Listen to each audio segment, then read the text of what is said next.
Hello दोस्तों। आज हम देख रहे हैं एच डी यादव मैथ से ज्योमेट्री का ये तीसरा भाग है, जिसके अंदर हम वृत्त जीवा और जो चाप है उसका जो चैप्टर है, चैप्टर नंबर 26, उसको हम क्लियर कर रहे हैं। पिछली वीडियो तक हमने 24 क्वेश्चंस कंप्लीट किए थे। आज हम देखेंगे क्वेश्चन नंबर 25 से। तो चलिए देखते हैं अगला क्वेश्चन क्या कह रहा है। मैंने प्रॉपर्टीज बता दी है आपको पार्ट 1 और पार्ट 2 में। ठीक है, तो पार्ट 1 और पार्ट 2 जरूर देख लेना, क्योंकि ज्योमेट्री की जो प्रॉपर्टी है वो मेंसुरेशन की प्रॉपर्टी से अलग है। यहाँ पे एंगल बन रहा है उसका, न तो उसके क्षेत्रफल से कोई यूज है, न उसकी परिधि से कोई यूज है। ठीक है, तो यहाँ पे प्रॉपर्टी अलग है। मैंने पार्ट 1 में आधा कम से कम वो वीडियो उसके प्रॉपर्टी बताने में मैंने किया है। ठीक है, तो बहुत सारी प्रॉपर्टीज है, 10-11 प्रॉपर्टीज इंपॉर्टेंट, वो आप सभी देख लें पार्ट 1 में। उसके बाद पार्ट 2 देखें, क्वेश्चंस की प्रैक्टिस करते करते पार्ट 3 पे फिर आएँ।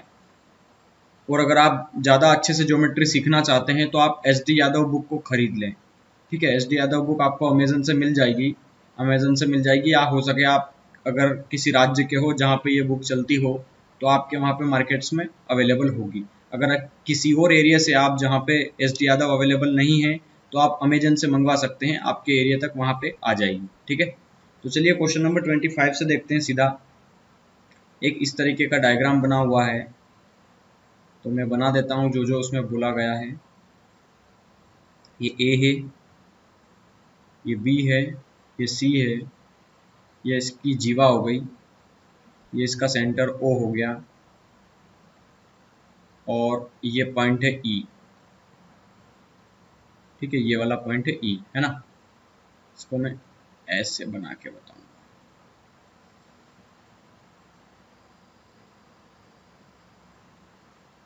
ये कुछ इस तरीके से है। ठीक है, अब यहाँ पे आपको क्लियर दिखेगा, ये वाला पॉइंट है ई। इस तरीके से कुछ वो वृत्त है। अब ये बोल रहा है कि यहाँ पे जो एंगल है वो 150 डिग्री का, 150 डिग्री का। ठीक है, हम जानते हैं कि जो वृत्त की परिधि पे बनने वाला एंगल, केंद्र पे बनने वाला कोण उसकी परिधि पे बने हुए कोण का डबल होता है। अगर ये 150 डिग्री का है तो ये देखो, ये BC क्या है, एक जीवा है, या कह सकते हैं BC चाप द्वारा। ये BC एक चाप भी हो गया उसका, ये वाला हिस्सा पूरा चाप है ना, इधर वाला ये। तो इस BC चाप द्वारा या फिर BC जीवा द्वारा इसकी केंद्र पे बना कोण उसकी परिधि पे बने कोण का डबल होता है। मतलब ये वाला 150 जो है वो डबल है इसका, तो ये कितना है, आधा है, तो ये 75 डिग्री होगा। ठीक है, ये बोल रहा है BEC की माप बताइए, तो BEC हमें ये वाला एंगल बताना है इसका। तो मेरे को एक बात बताओ, किसी भी देखो एक सर्कल है, ये क्या है, वृत्त, और वृत्त के अंदर जो भी चतुर्भुज बनेगा उसको न तो समांतर कहेंगे न समलंब कहेंगे, कुछ भी नहीं कहेंगे जब तक कि अलग से न कहा जाए। उसको कहते हैं चक्रीय चतुर्भुज। क्या कहते हैं? साइक्लिक क्वाड्रिलेटरल, चक्रीय चतुर्भुज। एक साइकिल के अंदर है, एक बिल्कुल चक्र के अंदर है। ठीक है, चक्र के अंदर है, इसीलिए इसको चक्रीय चतुर्भुज कहते हैं। और चक्रीय चतुर्भुज की प्रॉपर्टी क्या होती है, एंगल ए और एंगल सी बराबर होगा 180 के। मतलब आमने सामने के कोणों का योग 180 होना चाहिए। सिंपल हिसाब है, लिखो मत यहाँ। ठीक है, यहाँ पे पॉइंट अलग अलग दिए हुए हैं तो कंफ्यूज हो जाओगे कि ए यहाँ दिया है, सी यहाँ दिया है, तो आप इन दोनों को जोड़ के 180 कर दोगे। ए के सामने वाला ई है, बी के सामने वाला सी है, तो इन दोनों का योग 180 होना चाहिए। तो ये 75 है, ए के सामने ई है, तो ये कितना होगा, अगर ये 180 दोनों का योग 180 होना चाहिए, तो 180 में से ये 75 है तो ये कितना होगा, 105 डिग्री होगा। क्योंकि 105 और वो 75 तभी तो मिला करके दोनों 180 डिग्री होंगे, तो ये होगा 105 डिग्री। तो एंगल BEC पूछा था, तो 105 डिग्री हो जाएगा आपका आंसर यहाँ। चलिए, एक अर्धवृत्त है इस तरीके का, इस अर्धवृत्त पे एक पॉइंट है, एक D, एक C, एक है B और A। ये इसका सेंटर पॉइंट है O, वृत्त का केंद्र O। यहां से लगा करके एक विकर्ण डाला गया है DC पे, और ये वाला एंगल है 45 डिग्री का। ठीक है, ABC 65 है, ABC ये जो एंगल है ABC ये है 65 डिग्री का, 65 डिग्री। ठीक है, और DCA बताना है हमें, तो DCA सॉरी, ये वाला एंगल। ठीक है, तो ये क्या है, एक चक्रीय चतुर्भुज है, आप जानते हैं। ठीक है, चक्रीय चतुर्भुज के सम्मुख कोणों का योग कितना होता है, 180 डिग्री। अगर एंगल बी और एंगल डी की बात करें तो इन दोनों का योग 180 डिग्री होगा कि नहीं होगा, सम्मुख कोण है, आमने सामने वाले कोण है, ठीक है। तो अगर 180 में से ये 65 आ गया यहाँ पे, तो ये कितना बचा, 115 डिग्री बचा है, ठीक है। 115 और 65 180 होगा, तो ये 115 डिग्री होगा। अब छोटा त्रिभुज दिख रहा होगा आपको एक, देखो छोटा त्रिभुज एक दिख रहा होगा आपको अब, है ना। और ये बोल रहा है ए बी व्यास पर अर्धवृत्त खींचा गया है। तो देखना ए बी एक व्यास है जिसपे एक अर्धवृत्त खींचा गया है। तो अगर एक मैं ऐसा कहूं कि इस ए बी व्यास द्वारा इसकी जो जीवा पे, इसकी जो परिधि पे एंगल बन रहा है, ए बी द्वारा जो सी पे एंगल बन रहा है वो कितने डिग्री का होगा, 90 डिग्री का। क्यों, क्योंकि अर्धवृत्त पे बना कोण ये अर्धवृत्त है, और इसकी जो पूरी जीवा है ए बी, अगर इसके द्वारा कोई एंगल बन रहा है उसकी परिधि पे कहीं भी बन रहा है तो वो 90 डिग्री का होता है। अर्धवृत्त के केस में ये कंसेप्ट में बताया था आपको। तो ए बी के द्वारा सिर्फ एक ही एंगल बन रहा है जो वहां पे बन रहा है परिधि पे, और वो है एंगल सी। तो कितना डिग्री का होगा, वो 90 डिग्री का होगा, ठीक है, 90 डिग्री का। अब मेरे को बताओ ए सी बी में, ए सी बी में त्रिभुज के तीनों कोणों का योग कितना होता है, 180 डिग्री, ठीक है। तो 180 डिग्री अगर ये है, समझना हमें चाहिए क्या, डी सी ए, तो डी सी ए चाहिए हमें, तो वो वाला एंगल पता करना है। तो पहले हम ये निकालेंगे, उसके बाद ही वो निकलेगा, ठीक है। तो पहले आप ये समझना कि तीनों कोणों का योग 180 होना चाहिए। तो मैं एबीसी की बात कर रहा हूँ, त्रिभुज एबीसी की। तो त्रिभुज एबीसी में ये चीजें आपको लिखना नहीं है, मैं आपको समझाने के लिए लिख रहा हूँ, ठीक है। यहाँ पे दो एंगल पता है, एक तो 90 और एक 65। तो तीसरा एंगल कितना होगा, 155 हो गया यहाँ पे। तो तीसरा एंगल कितना होगा, देखो 180 में से ये गया तो 5 ये 60 और 20 वो 25, मतलब ये 25 डिग्री का होगा, 25 डिग्री का, है ना। और हम जानते हैं कि चक्री चतुर्भुज के आमने सामने के कोणों का योग 180 होना चाहिए। ये 45 और 25 कितना हो गया, 4 और 2 6 और 1 7, 70 डिग्री, 70। और ये आमने सामने के कोणों का योग 180 होना चाहिए। एक एंगल 70 है इधर वाला, और उधर वाला कितना है 90 प्लस, ये हमें नहीं पता, तो मान लो 90 प्लस एक्स, और बराबर कितना होता है ये 180 के। तो 7 और 7 14, 15 16, 160 गया 180 में से, तो x बराबर कितना आ गया 20 डिग्री। मतलब यहाँ पे एंगल DCA कितना हो जाएगा, x की वैल्यू कितनी आ गई 20 डिग्री। ये चीज आपको समझ में आई होगी आई थिंक, ठीक है। कई सारी प्रॉपर्टीज है, आप मैंने जिस तरीके से कराया आपको एक एक एंगल निकाल दिया, मैंने एक एंगल निकाल दिया, इसके सारे एंगल निकाल दिए। आप सीधा निकाल सकते हैं, बहुत सारे तरीके इसको करने के, ठीक है। कोई और शॉर्ट करके बता देगा इसी को, है ना। तो ये अपना अपना नजरिया है, मेरे को ये इस तरीके से दिखा तो मैंने इस तरीके से सोल्व किया। चलिए AOB की वैल्यू हमें बताना है, AC भी दिया है, AC भी दिया है, तो AOB 50 डिग्री होगा। क्योंकि देखो सर्कल के अंदर क्या बोला है कि इसकी एक चाप है AB, AB एक चाप है। आप चाहें तो जीवा डाल दो यहाँ से, तो जीवा द्वारा केंद्र पे बना कोण उसी की परिधि पे बने कोण का डबल होता है। तो अगर मान लो यहाँ पे परिधि पे 25 डिग्री का एंगल बन रहा है, तो केंद्र पे कितने का बनेगा, डबल 50 डिग्री का। चाप द्वारा बन रहा है ना, जीवा द्वारा बन रहा है। चाप या जीवा वही कंसेप्ट है, ठीक है। ऐसा समझना मत, अगर लाइन दे देगा तो कंफ्यूज मत होना, और अगर लाइन नहीं देगा तो भी कंफ्यूज मत होना। चाप या जीवा द्वारा, ठीक है। ये चाप है, इसको आप चाहे तो लाइन ड्रॉ करके जीवा बना सकते हो, कोई फर्क नहीं पड़ता इससे, ठीक है। तो चाप द्वारा जो परिधि पे बना कोण वो है, वो आधा होता है उसके केंद्र पे बने कोण का। तो ये 25 डिग्री था, तो ये सीधी सी बात है, ये डबल ही था, तभी तो ये आधा हुआ है। तो ये AOB कितना था, 50 डिग्री था। तो 50 डिग्री हो गया यहाँ पे हमारा आंसर इसका। चलिए अब क्वेश्चन नंबर 28 देखते हैं, 28 में क्या कह रहा है। तो मैं पहले डायग्राम बना देता हूँ आपके सामने। इसका सेंटर पॉइंट O मान लिया, एक इसका ये वो है, ठीक है।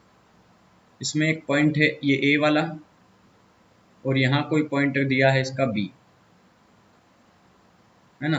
यहाँ पे कोई एक और पॉइंट है D, और ये पॉइंट है C। एक चक्री चतुर्भुज बन रहा है, ठीक है, अर्धवृत्त के अंदर। ऊपर नीचे वाला तो पूरा हिस्सा खाली है ना, और ये बोल रहा है AC वृत्त का व्यास है। अगर AC व्यास है तो ये हिस्सा पूरा खाली पड़ा है, तो ये तो सब आधे आधे इसमें ही बना हुआ है ना, सर्कल में, सेमी सर्कल में। तो ये देखो यहाँ से B से C तक मिलाया गया है। अगर AC जीवा है तो AC जीवा द्वारा, अर्धवृत्त है ना ये ऊपर वाला हिस्सा, अर्धवृत्त में AC जीवा द्वारा जो B पे एंगल बनेगा वो समकोण होगा, मतलब ये 90 डिग्री का एंगल बनेगा यहाँ पे, ठीक है।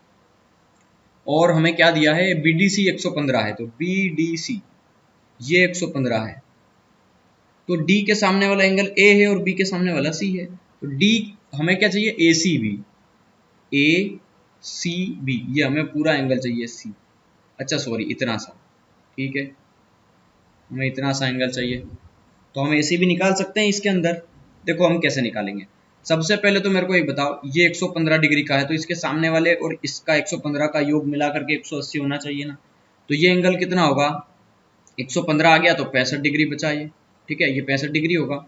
अब मेरे को त्रिभुज ABC में देखना, अगर एक कोण 90 डिग्री है, दूसरा कोण 65 डिग्री है, तो ये हो गया 9 5 155, कितना बचा, और ये अगर 155 आ गया तो ये एंगल कितना डिग्री का बचा, 25 डिग्री का, तो हमें यही तो एंगल चाहिए था, देखो ACB C वाला एंगल चाहिए था ना, तो C वाला एंगल हमने निकाल लिया, ACB 25 डिग्री, तो 25 डिग्री हो गया आपका आंसर यहाँ पे। चलो दी हुई आकृति में O वृत्त का केंद्र है, ये P है,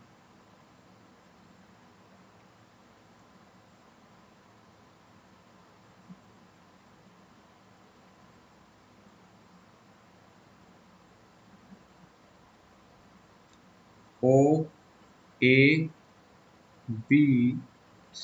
और ये पॉइंट है कोई, ठीक है, D है ये, है ना, ये प्रिंट नहीं हो पाया ढंग से, यहाँ कट गया शायद, ये D है, ओके।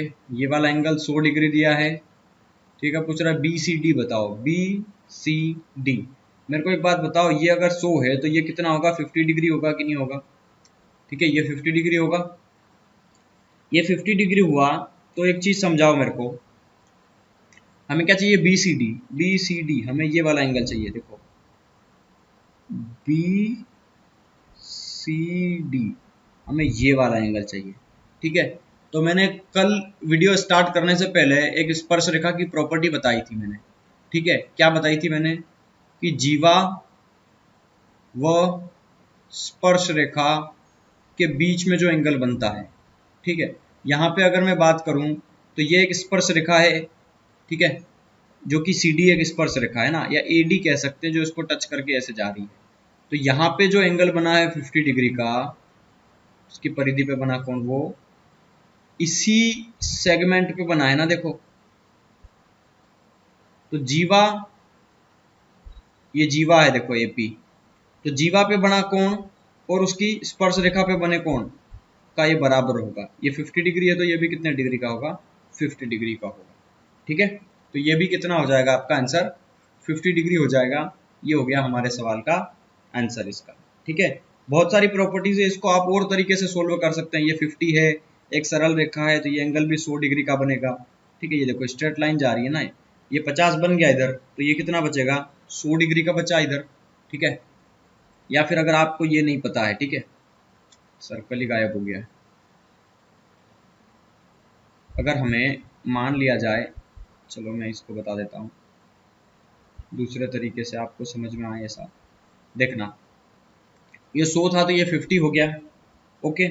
अब अगर मैं इसमें दूसरे नज़रिए से बात करूँ इसका, तो यहाँ पे ये 50 है, तो ये कितना होगा, 100 सॉरी वो 50 डिग्री है, तो इसके सामने वाला कोण कितना होगा, 130 डिग्री का, 130, है ना, क्योंकि आमने सामने के कोण बराबर होते हैं, सॉरी उनका योग 180 होना चाहिए, तो ये 50, ये 130, 50 और 130 हो गया 180, और ये एक सरल रेखा है, अब देखना समझ में, ये एक सरल रेखा है, और सरल रेखा पे पूरा बनने वाला कोण कितना होगा, 180 डिग्री का, 130 अंदर बन चुका है, तो बाहर कितना बनेगा, 50 डिग्री का, ये हो गया आपका आंसर। इस तरीके से भी आप निकाल सकते हैं इसको, ठीक है, जैसा आपको ठीक लगे, कई तरीके होते हैं किसी भी सवाल को करने के। AOB की माप 70 डिग्री है, तो देखो मैं यहाँ पे अगर बताऊंगा तो आपको शायद छोटा दिखेगा ये, चलो मैं बता देता हूँ बड़ा बना के,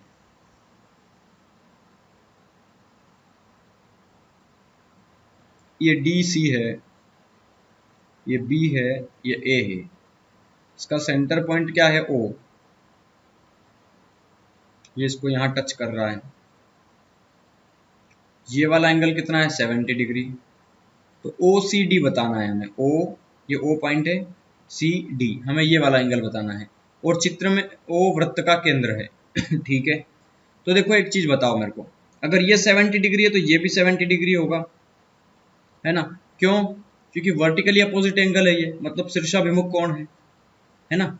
और अगर हम बात करें, एक इसका एक्सटर्नल एंगल हम निकाल सकते हैं। देखो एक्सटर्नल एंगल कैसे निकालेंगे हम, अगर ये स्ट्रेट लाइन है मान लो, है ना, स्ट्रेट लाइन है, तो ये एंगल 70 है, तो ये कितना होगा 100, क्योंकि 100 और 70 170, तभी सॉरी 110 होगा, क्योंकि स्ट्रेट लाइन पे बनने वाला एंगल 180 होना चाहिए।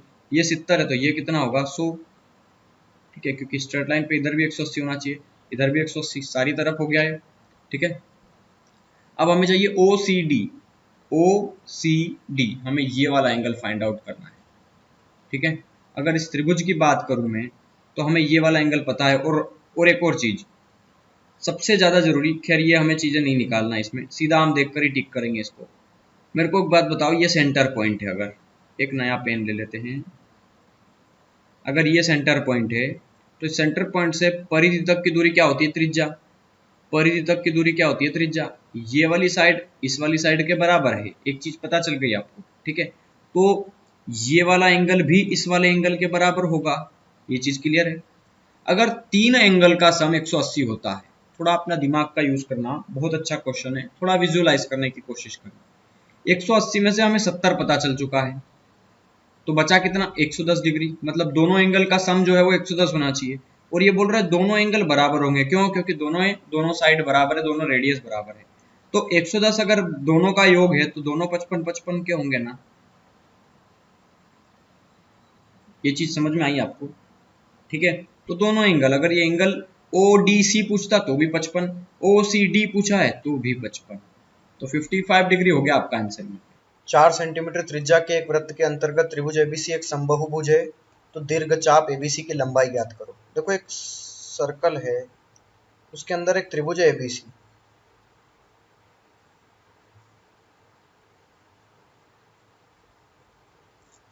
और ये बोल रहा है 4 सेंटीमीटर जिसकी त्रिज्या है। तो मान लो ये सेंटर पॉइंट है, तो ये इसकी रेडियस है, सारी रेडियस हो गई इसकी है, ठीक है। तो ये बोल रहा है कि त्रिभुज एबीसी समबाहुभुज है। समबाहुभुज इसका मतलब सारे एंगल 60 डिग्री के, तो ये भी 60 डिग्री का, ये भी 60 डिग्री का, और ये भी 60 डिग्री का। तो मेरे को एक बात बताओ, अगर बीसी एक चाप है, और सॉरी जीवा है, तो बीसी जीवा द्वारा केंद्र पे अगर उसकी सरकमफ्रेंस पे मतलब परिधि पे 60 डिग्री का एंगल बन रहा है, तो उसके केंद्र पे कितने का बनेगा, 120 डिग्री का। डबल होता है ना केंद्र पे बना एंगल परिधि पे बने एंगल का। मतलब मेरे को एक बात बताओ, अगर इस त्रिभुज के रेशो की बात करें, तो त्रिभुज के अंदर दो बड़े बड़े त्रिभुज बन रहे हैं, जिनका दो दो सेक्टर बन रहे हैं, दो क्षेत्र, ठीक है। एक बन रहा है 120 डिग्री का, जो कि बड़ा वाला है, और एक बन रहा है 60 डिग्री वाला, जो कि छोटा वाला, ठीक है। अगर मैं इसको काट दूं तो 60 एकम 60, 60 गुना 120, 2:1 में इनका रेशो है बड़े और छोटे का, ठीक है। तो मुझे एबीसी की लंबाई चाहिए इसकी टोटल, है ना। मतलब हमें क्या चाहिए, दीर्घ चाप, तो चाप चाहिए हमें, मतलब उसका त्रिज्य खंड का क्षेत्रफल, मतलब इतना हमें त्रिज्या काटनी है इस पूरे सर्कल में से। तो सर्कल की परिधि कितनी होती है 2πr इंटू थीटा अपॉन 360। हमें त्रिज्या खंड का क्षेत्रफल चाहिए इस त्रिभुज के आकार का, जो कि, और वो भी बड़े दीर्घ चाप वाले का बोल रहा है। दीर्घ चाप मतलब बड़े चाप वाले का, तो बड़े चाप का रेशो कितना है 2 है, और बड़े चाप का जो थीटा एंगल है वो कितना है 120 है, ठीक है। तो 12 एकम 12, 12 तिया 36, 3 बार कट गया है, कितना हो गया है 2 दूना 4, तो 4 पाई, और आर कितना दिया है, वो भी 4 दिया है, अपॉन में 3 है, तो 4 चौक 16 पाई बाई 3, ठीक है। तो 16 पाई बाई 3 यहाँ पे नहीं दिया है, तो ऑप्शन डी हो जाएगा यहाँ पे हमारा आंसर। निम्न चित्र में एंगल DCE बताना है हमें, ठीक है। तो एक सर्कल बना दिया मैंने, यहाँ पे कोई पॉइंट ए है, यहाँ कोई पॉइंट बी है, यहाँ कोई पॉइंट डी है, और ये सी है, ठीक है। एक स्पर्श रेखा है BE, ठीक है, जो सी से पास हो रही है, और ए से बी को मिला दिया, ए से डी को भी मिला दिया, और डी से सी को मिला दिया, और इसका जो सेंटर है वहाँ पे एंगल बन रहा है 160 का, 160 डिग्री का। तो क्या पूछा है, एंगल DCE बताना है। DCE मैंने बताया है आपको कि अगर कोई सर्कल है, उसके बाहर से कोई एक स्पर्श रेखा टच करके जाती है, और अगर उसके अंदर एक ट्राइंगल बना हुआ है तो अल्टरनेट एंगल, मतलब ये वाला एंगल इसके बराबर होगा और ये वाला एंगल इस साइड में इसके बराबर होगा और इस साइड में इसके बराबर होगा। ठीक है, अगर मैं बात करूँ तो ये देखिए ए बी और बी से लगा के ई तक का, अगर हमें ये वाला एंगल पता है, देखो ये वाला एंगल क्या होगा, इस 160 का आधा होगा 80। ठीक है, तो अल्टरनेट एंगल्स के कारण ये 80 है तो ये भी 80 होगा। ठीक है, तो डी सी ई पूछा था तो डी सी ई कितना हो जाएगा, 80 हो जाएगा यहाँ पे हमारा आंसर। अगला देखते हैं 33 नंबर का। चित्र में ओ वृत्त डीएबी का केंद्र है। तो देखो ये ओ पॉइंट है इसका सेंटर, अगर इसके अंदर हम बात करें ये एक जीवा है उसकी ए बी, और ये एक पॉइंट है नया डी। ठीक है, अब मेरे को एक बात बताओ, ए बी वृत्त की त्रिज्या के बराबर है, ये जो ए बी है वो वृत्त की त्रिज्या के बराबर है, मतलब ये वाली जो जो लेंथ है वो इस रेडियस के बराबर है, सेंटर से परिधि तक की दूरी इसके भी बराबर है। तो देखा जाए तो ये तीनों साइड बराबर है तो तीनों एंगल भी बराबर होंगे, तो तीनों एंगल कितने के होंगे, 60 समबाहु त्रिभुज बन गया है। और केंद्र पे बना कोण डबल होता है उसकी परिधि पे बने कोण का, मतलब ये वाला एंगल 30 डिग्री का होगा। और इसी ए बी जीवा द्वारा ही तो बन रहा है, ये भी डी पे भी, ठीक, ए बी द्वारा डी पे भी बन रहा है और ए बी द्वारा ओ पे भी बन रहा है, तो ये 60 है तो ये आधा होगा 30, तो इसका एंगल जो आएगा ए डी बी कितना आएगा 30 डिग्री, तो ये हो जाएगा हमारा यहाँ पे आंसर। चित्र में एंगल सी ए बी बराबर 45 डिग्री, ए के बी बराबर 105, तो के सी डी कितना होगा। देखो 34 कर रहा हूँ मैं, यहाँ पे एक सर्कल ड्रॉ है, इसके अंदर ये डी सी इसकी क्या है, जीवा है, ए बी किसकी क्या है, जीवा है, ये इसके दो प्रतिच्छेदी बिंदु हैं इसके जीवा के, ये के पॉइंट दिया है, ये 105 डिग्री का एंगल है, ये के है। ठीक है, 105 डिग्री का एंगल है, ये कितने का है 45 डिग्री का है। ठीक है, हमने एक प्रॉपर्टी बताई थी आपको कि अगर किसी सर्कल के अंदर दो सर्कल एक दूसरे को टच कर रहे हैं तो ये वाला एंगल इसके बराबर होता है शीर्षाभिमुख कोण से। ठीक है, ये 105 के बराबर होगा, लेकिन हमें एंगल कौन सा चाहिए, के सी डी। वैसे तो बहुत सारी प्रॉपर्टी हमें पता है और बहुत सारी लगा भी सकते हैं, लेकिन दुनिया भर की प्रॉपर्टी याद करने से और इसमें लगाने से क्या मतलब, हमें जो चाहिए वो निकालना है, के सी डी चाहिए हमें। तो ये पॉइंट के है तो के सी डी, हमें ये वाला एंगल चाहिए। तो मेरे को पहले ये बात बताओ, के ए बी में देखना, 105 डिग्री ये है, 45 डिग्री ये है, तो तीनों कोणों का 180 होगा, 105 और 45 150 डिग्री हो गया, तो 150 ये हो गया, तो ये कितना बचा 30 डिग्री। ठीक है, अब मेरे को एक बात बताओ, के से लगा करके ए तक की दूरी क्या होती है, त्रिज्या, के से लगा करके बी तक की दूरी क्या होती है, त्रिज्या, के से लगा करके सी तक की दूरी क्या होती है, त्रिज्या, और के से लगा करके डी तक की दूरी क्या होती है, त्रिज्या। कोई भी एक त्रिभुज देख लो, के सी डी देख लो या के ए बी देख लो, दो भुजा बराबर है, तीसरी भुजा अपने आप बराबर हो जाएगी। मतलब अगर ये वाला एंगल 45 है तो यहाँ पे ये वाला एंगल भी 45 होगा, ये वाला 105 है तो ये वाला एंगल भी 105 होगा, और ये वाला एंगल 30 है तो ये वाला एंगल भी 30 डिग्री होगा। तो एंगल क्या पूछा है, के सी डी, सी कितना होगा यहाँ पे 30 डिग्री होगा। ठीक है, तो 30 डिग्री हो जाएगा यहाँ पे हमारा आंसर इसका। अब क्वेश्चन नंबर 35 करवाता हूँ मैं, ध्यान से समझना। चित्र में चार बिंदु है ABCD दिख रहे हैं आपको, यदि एंगल ABC 90 डिग्री है, तो देखो मैं बना देता हूँ, इसको ड्रॉ करके ही बताऊंगा आपको मैं।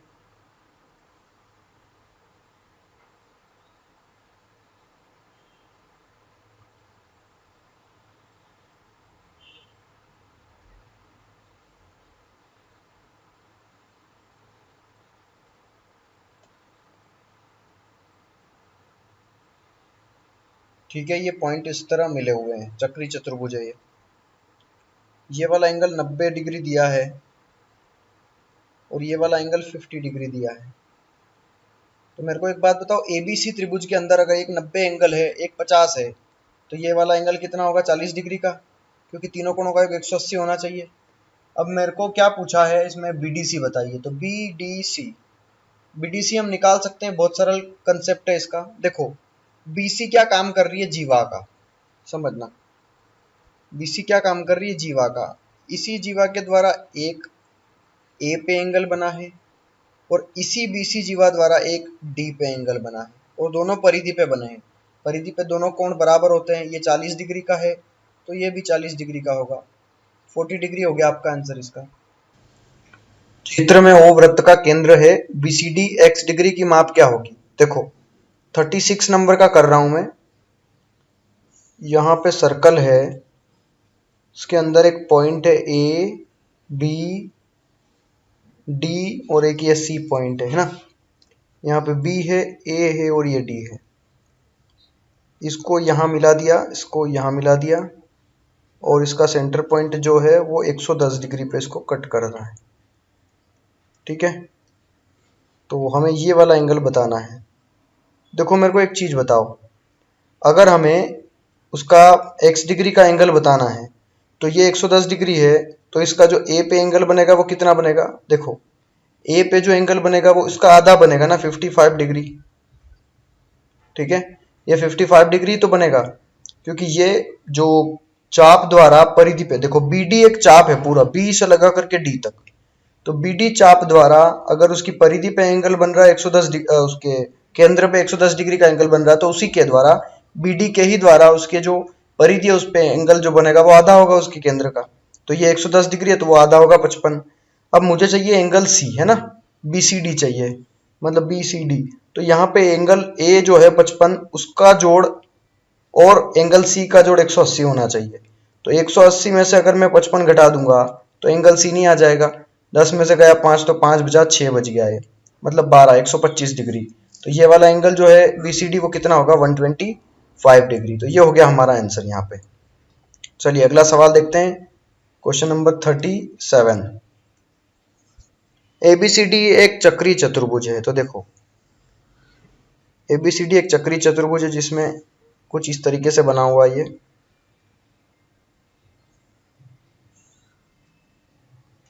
ABCD, ठीक है, इसको यहाँ पे कट कर दिया, इसको ऐसे कट कर दिया। ये P पॉइंट है, ये 60 डिग्री है, ये 40 डिग्री है। तो ये क्या बोल रहा है कि BCD ज्ञात करना है हमें ना, BCD मतलब BCD। तो देखो आप इसको कई वे से कर सकते हो, बहुत अच्छा तरीका भी है इसके करने का। देखो इस तरीके से अगर डेटा आता है तो कंफ्यूज नहीं होना है, थोड़ा सा सोचना है, कुछ ना कुछ निकलेगा इसमें से। देखो यहाँ पे अगर सोचें हम तो CD या DC जो है एक जीवा है और जीवा के द्वारा परिधि पे कितने डिग्री का एंगल बन रहा है? देखो CD के द्वारा मैं बता देता हूं, इस CD के द्वारा, इस CD जीवा द्वारा परिधि पे कितने डिग्री का एंगल बन रहा है? 60 डिग्री का। ठीक है, तो इसी CD जीवा द्वारा एक और एंगल बन रहा है यहाँ पे, ये भी परिधि पे बन रहा है। तो मेरे को बताओ ये 60 डिग्री का है तो क्या ये 60 डिग्री का नहीं होगा? ये भी तो होगा ना। तो ये पूरा एंगल कितने का हो गया? 60 और 40 100 डिग्री का। तो इसके सामने वाला एंगल कितने डिग्री का होगा? 80 डिग्री का, क्योंकि आमने सामने के कोणों का योग 180 होना चाहिए। ये बोल रहा है BCD बताओ, तो BCD कितना आ गया? 80 डिग्री। तो 80 डिग्री हो जाएगा यहाँ पे हमारा आंसर इसका। चित्र में AOB वृत्त का व्यास है जिसका व्यास, जिसकी त्रिज्या और व्यास AB पर लंब है। देखो समझना, पहले डायग्राम बना देता हूँ फिर समझ में आ जाएगा। एक डायग्राम ऐसा है जिसमें AOB व्यास है,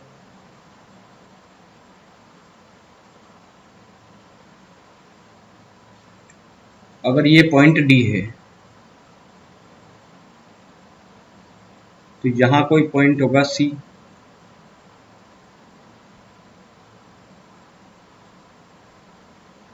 इस प्रकार ये मिलाया गया है। ठीक है, और इसको भी मिला दिया गया है। ठीक है, ये इस तरीके से। अब ये बोल रहा है AOB वृत्त का व्यास है और त्रिज्या OD व्यास AB पर लंब है। त्रिज्या OD, ये OD रेडियस है क्योंकि केंद्र से परिधि तक की दूरी त्रिज्या है। तो ये वाली जो है वो AB पर लंब है। AB पर लंब है इसका मतलब ये वाला जो एंगल है वो 90 डिग्री का होगा, ये वाला भी और ये वाला भी, दोनों साइड 90-90 है ना। अब मेरे को एक बात बताओ, अगर मैं त्रिभुज ODB में देखूं, समझना, या AOD में कहीं भी देख सकता हूं, कोई फर्क नहीं पड़ता। आप ODB में देखेंगे तो अगर ये वाला एंगल 90 डिग्री है तो बाकी के एंगल बराबर होंगे। क्यों? क्योंकि यहां से लगा करके परिधि तक की दूरी ये भी त्रिज्या होगी, और केंद्र से लगा करके परिधि तक की दूरी ये भी त्रिज्या होगी, तो ये दोनों साइड बराबर होगी क्योंकि दोनों ही त्रिज्या है।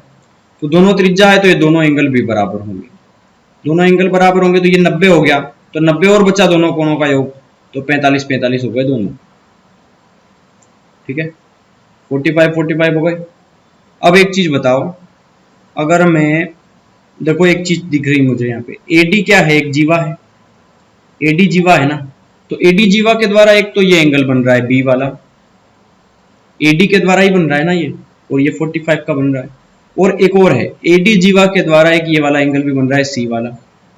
मतलब अगर किसी वृत्त के अंदर किसी जीवा द्वारा उसकी परिधि पर एक एंगल बनता है और दूसरा एंगल बनता है उसकी परिधि द्वारा, तो सारे एंगल्स बराबर होते हैं ना, ये भी थीटा है तो ये भी थीटा, अगर ये 45 है तो ये भी 45, तो इसी जीवा के द्वारा बी पे भी बन रहा है और सी पे भी बन रहा है, तो ये 45 होगा तो ये कौन सा होगा, ये भी तो 45 होगा ना। तो ए सी डी पूछा है हमसे, तो ए सी डी 45 डिग्री।